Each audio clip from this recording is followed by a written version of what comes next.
Imagine que chaque fois que tu ouvres ton téléphone, que tu fais une recherche, que tu likes une photo ou que tu marches dans la rue, quelqu'un prend des notes.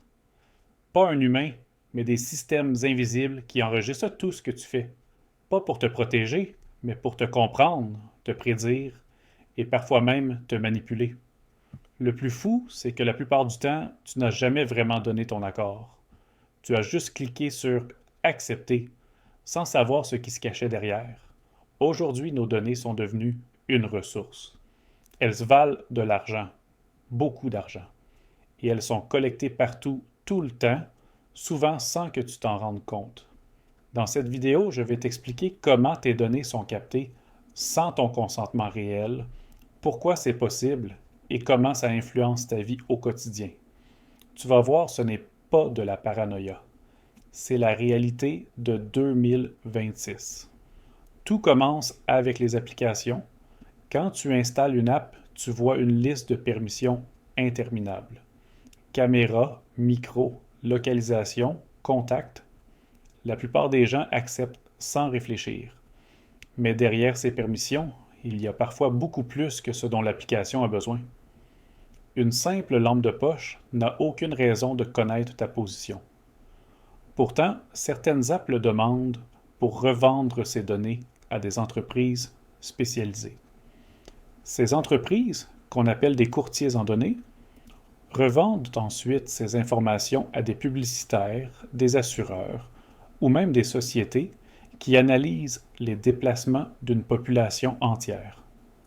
Tout ça sans que tu le saches. Ensuite, il y a les sites web.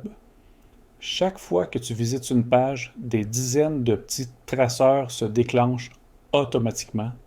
Ils observent ce que tu regardes, combien de temps tu restes, ce que tu cliques, même si tu n'as pas de compte, même si tu n'es pas connecté. Certains traceurs te suivent d'un site à l'autre comme une ombre numérique. C'est un peu comme si tu te promenais dans un centre commercial et qu'un vendeur te suivait discrètement dans chaque magasin pour noter tout ce que tu touches. Tu ne le vois pas, mais il est là. Il y a aussi les données que tu donnes sans le savoir.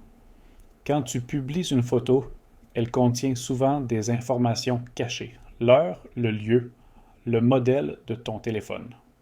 Quand tu utilises une carte de fidélité, tu révèles tes habitudes d'achat. Quand tu te connectes à un Wi-Fi public, tu exposes ton appareil. Même ton téléphone éteint peut t'envoyer des signaux qui permettent de suivre tes déplacements dans certains magasins. Tu n'as rien fait de spécial. Tu as juste vécu ta vie. Et pourtant, tu laisses des traces partout. Et puis, il y a les données déduites. C'est peut-être la partie la plus inquiétante.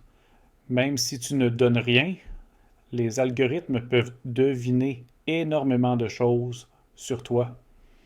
Tes centres d'intérêt, ton humeur, ton niveau de stress, ton pouvoir d'achat, ton orientation politique, tout ça à partir de comportements minuscules, l'heure à laquelle tu te connectes, les vidéos que tu regardes, la vitesse à laquelle tu fais défiler ton écran.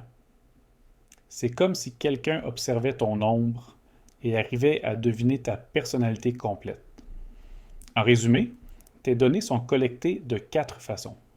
Ce que tu donnes volontairement, ce que tu donnes sans le savoir, ce qui est pris en arrière-plan et ce qui est déduit de ton comportement. Et tout ça arrive même si tu penses n'avoir rien à cacher. Le problème, ce n'est pas ce que tu fais aujourd'hui. C'est ce que quelqu'un pourrait faire avec ces informations demain. Si tu veux comprendre comment reprendre le contrôle, comment limiter cette collecte et comment protéger ta vie privée dans un monde où tout est analysé, abonne-toi à la chaîne et regarde la prochaine vidéo.